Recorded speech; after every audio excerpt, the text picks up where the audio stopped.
श्री शिवाय नमस्तुभ्यम महाराज।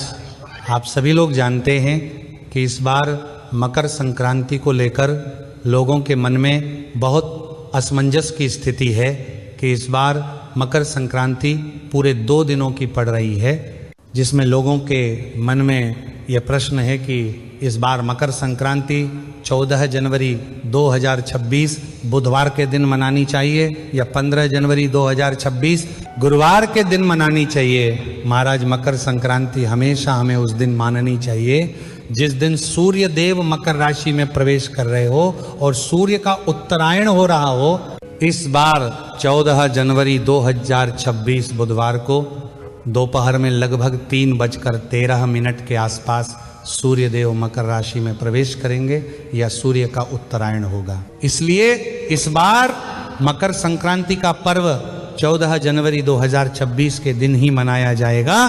महाराज, इसी के साथ में मकर संक्रांति के दिन विशेष रूप से स्नान दान का महत्व माना जाता है। इसलिए मकर संक्रांति के दिन आपको स्नान और दान जरूर करना चाहिए।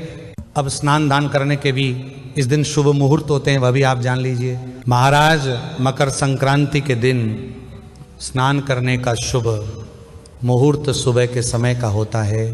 मकर संक्रांति के दिन आपको कोशिश करना चाहिए कि आप सुबह जल्दी उठकर ब्रह्म मुहूर्त में स्नान कर ले और इस दिन विशेष रूप से गंगा नदी में जाकर स्नान करने का या प्रयागराज में त्रिवेणी संगम में स्नान करने का महत्व माना जाता है। अगर आप इन जगहों पर ना जा पाए तो आपके घर के पास में जो भी पवित्र नदी हो, आपको वहाँ पर जाकर स्नान करना चाहिए।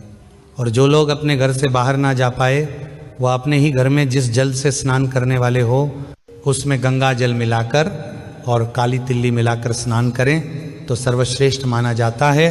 क्योंकि महाराज, इस दिन अगर हम घर में स्नान कर रहे हैं तो काली तिल्ली और गंगा जल को मिलाकर ही हमें जल से स्नान करना चाहिए। महाराज, इसके बाद में इस दिन खिचड़ी और काली तिल और गुड़ का विशेष रूप से दान भी किया जाता है और दान भी इसी दिन पुण्य काल में ही करना चाहिए। पुण्य काल हमेशा सूर्य के उत्तरायण के बाद ही शुरू होता है, यानी कि 14 जनवरी बुधवार के दिन दोपहर में 3:13 के बाद से ही पुण्य काल का समय शुरू होगा, जिस समय आप लोग दान पुण्य कर सकते हैं। और यह समय लगभग 2 घंटे 32 मिनट तक चलेगा। महाराज, इसी के साथ में कुछ लोगों का मानना यह है कि इस बार सूर्य का उत्तरायण 14 जनवरी की रात को लगभग 9 बजे के आसपास हो रहा है। इस वजह से कुछ लोग मकर संक्रांति 15 जनवरी 2026 गुरुवार के दिन मनाएंगे और इसी दिन दान पुण्य करेंगे। पर मुख्य रूप से देखा जाए तो ज़्यादातर लोग 14 जनवरी के दिन ही मकर संक्रांति मानेंगे। महाराज, 14 जनवरी के दिन ही मकर संक्रांति मानना अत्यंत शुभ माना जाएगा।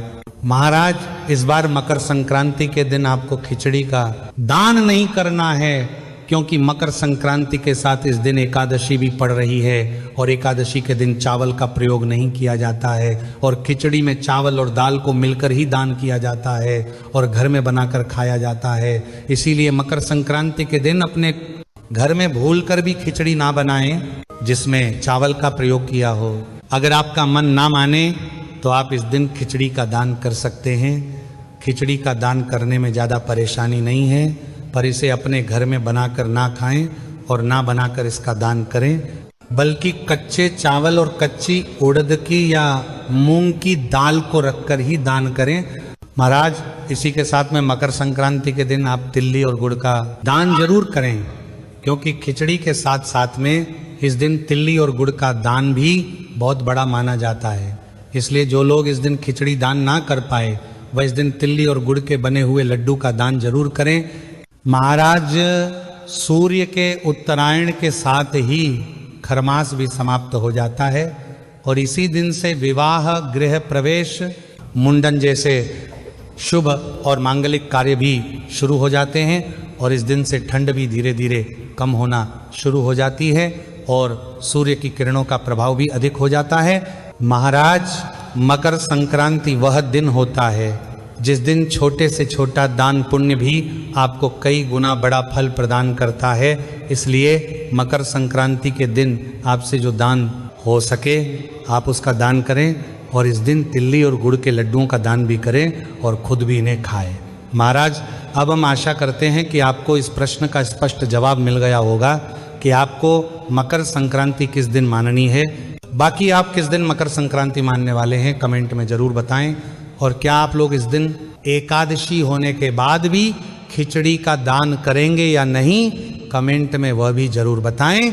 और आप हमारी ये वीडियो कहाँ से देख रहे हैं कमेंट में ज़रूर बताएं। श्री शिवाय नमस्तुभ्यम महाराज।